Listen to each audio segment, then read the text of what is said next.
Hey, what's up, you guys? It's Chris Witherspoon. Right now, I'm sitting down with Taye Diggs, author,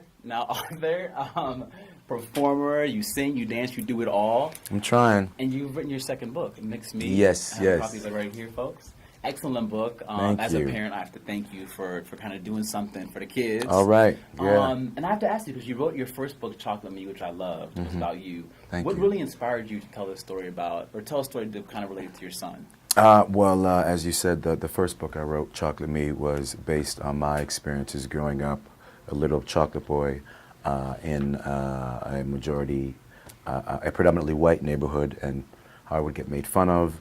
And then through my mother and father and, my own recognition, I was able to develop a strong sense of self-esteem and self-love.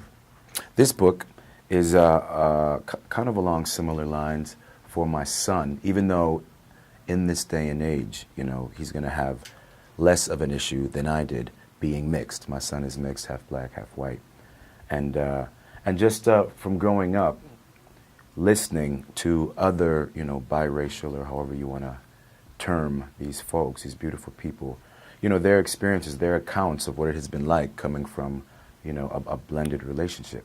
So it's another book of self-love and self-appreciation and knowing that you are special regardless of what people say about you, because people will always say stuff. And his character in this book is fictional, and he's so cute. Mm-hmm. He asks his parents a couple questions here and there about being mixed and his friends. What is like your biggest concern or toughest fear, if you will, with your son being mixed? A question he might have for you. And this is where I'm very thankful for my own experience, not knowing or believing who you are, and then allowing other people's impressions to influence you.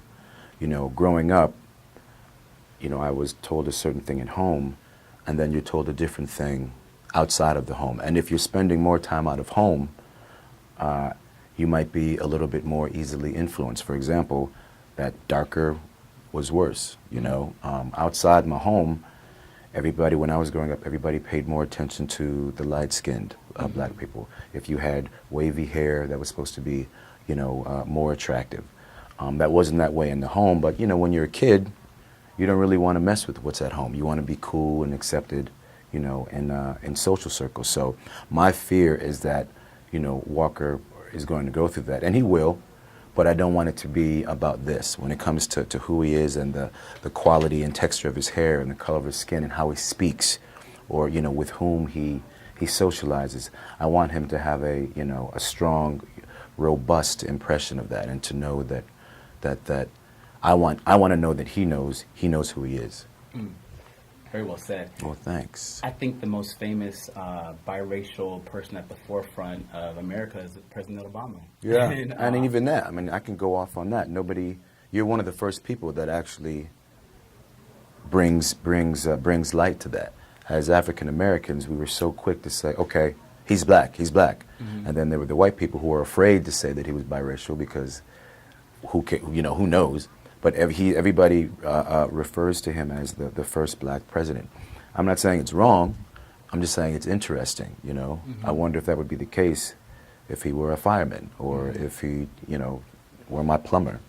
So it would be great if it didn't matter, and that people could call him, mixed, or whatever. But we're still choosing to make that distinction, and then that's when, I think you get into some dangerous waters. Well, how important is it for you and your son, who's mixed, for him to have to choose to say he's black or he's white? Very, very. I think when you do, you risk disrespecting that one half of who you are. And that's my fear, is that, I don't want my son to be in a situation where, he calls himself black, and then everybody thinks he has a black mom and a black dad, and then when they see he has a white mother, mm-hmm. they're wondering, oh, well, what's going on? Are you ashamed of your white? Well, why are you telling? Do you know what I'm saying? Yeah. And your first book, again, it was called Chocolate Me. You talked about kind of overcoming some boundaries and obstacles that were in your way, being dark skinned. And I think right now we're having a great discussion. I look at Viola Davis, who won the Emmy Award and got up there and talked about being this dark-skinned woman in Hollywood. I look at Juma Morris killing it on Rosewood. Have things gotten better? Are dark-skinned black men getting a fair shake in Hollywood? Things are always getting better, I think, because we are getting smarter. We're controlling more, we're owning more, being more accepting, learning. But I don't think we're anywhere near where we should be, especially in situations where, for example, we're not really in control of Hollywood. So right now you may turn on the TV and see myself and Morris, but that could easily change. Do you know what I mean? There are trends, and things, we're not, I want to get to the point where at any point in time you will always see a Morris or a Taye or a beautiful, black, dark-skinned woman. Let's not even bring them into the, you know what I'm saying? So you think that this wave that we have right now with these shows like Empire and Rosewood and the countless others with black actors, it could go away? It could. I hope not. Yeah. I wonder where we would be now if Empire didn't have the success that it did. It's true. It's true.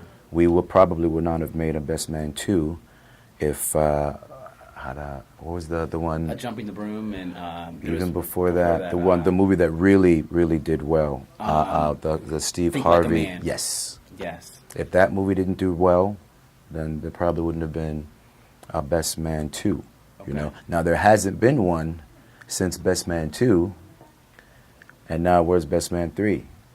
True. You know what I'm saying? True. That is so true. They got on it real quick with Best Man 2. Best Man 3 is happening though, right? Is it? I'm the best man. Somebody tell me. Call us and let us know where Best Man 3 is. Okay. And I guess my last question for you, as we were talking off camera a little bit, you have a production in the works, a reality. Oh, yes. Docu-series. Yes. I'll let you describe it, but Sure. about being a single father and having a Sure. blended family. Yes. We want to kind of investigate, and this is also from my own personal experience, the lives and situations of single fathers, single urban fathers. And by urban, I just mean, city life.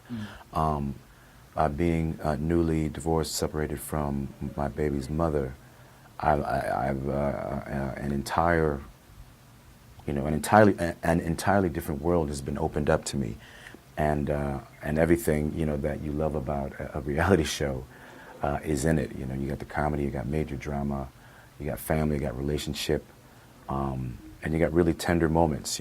Just so much. It seems I'm so much more appreciative of my son and the time that I get to spend with him. It kind of shines a magnifying, it puts my emotions for him under a magnifying glass. I don't think fathers, and then more specifically black fathers, get as much credit as they deserve. I think, generally speaking, a baby daddy is considered someone who does not show up, doesn't pay child support, and that's not happening. There are a lot of really, really good fathers up there doing their thing, and I want to show. I want the opportunity to show people that. Well, Taye, look, I love this book. It makes me, everybody go out and get this book. Please do. I love your first book, Chocolate Me, and I'm looking forward to another meeting. Cool. Yes, we're working on it. It's a series, man. I'm down. Cool. And your illustrator killed it. Thank you, Shane Evans. Yes, thank you so much. I appreciate it.